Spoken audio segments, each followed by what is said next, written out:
Welcome back to another coffee break with Nick and Katie. This week we'll talk about the flu outbreak in North Texas. Also, some Texans who believe their children would be covered by Medicaid are being told the state has no record of their kids' enrollment. Finally, it's Stock Show time, and the Star-Telegram will be there to cover it every day. Nick, I have a confession.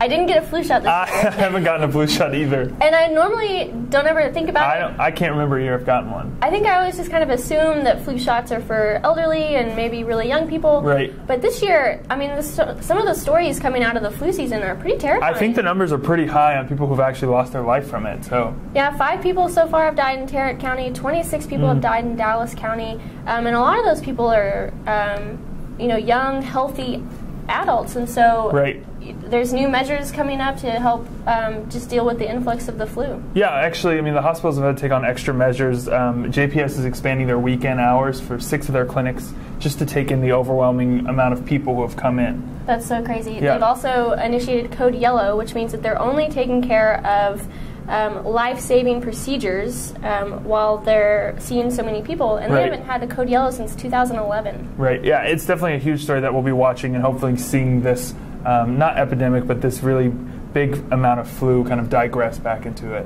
Another story that we want to talk about this week is there are thousands of kids who are eligible for Medicaid with the new health insurance programs that's going across the nation, but their parents are calling to confirm their enrollment, and it's not coming through. The state is saying they have no record that these kids and their parents have ever enrolled. The problem with that is that when they went online to healthcare.gov, they put in their kid's name. The healthcare.gov told them their kid qualified for the CHIP program. But when they confirmed, they say, no, we have no record of that. And so that's a huge issue that's sweeping the state. Yeah, I mean, what are they doing to fix that? Well, today, actually, they started a file sharing function between the federal government and the state of Texas. So what that means is that the federal government will start getting the names to the state of Texas and hoping to enroll them in time to cover these kids. But we're going to have to watch that to see if they get this information that's floating around somewhere. Yeah, we're definitely going to continue to cover that.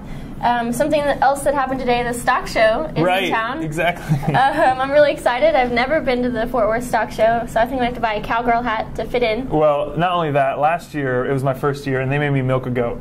So you don't know what will happen you don't know what will happen at the stock show, but it's always a great event. It started today. A little bit, but we didn't win. We got beat. So it started today, and it runs through February 8th. It's open 8 in the morning to 8 at night. It's $10 for adults and $5 for children, and it's a guaranteed great time. I love it there. I can't wait to go back. Well, that's so great. I'm excited to go myself. We're going to be covering the stock show every single day, and you can find interesting stories about the stock show and more information on startelegram.com/stockshow. And if you want to read any of the stories we talked about today, check out the links in the description below, and also follow us on Facebook and Twitter. Have a great weekend. See ya.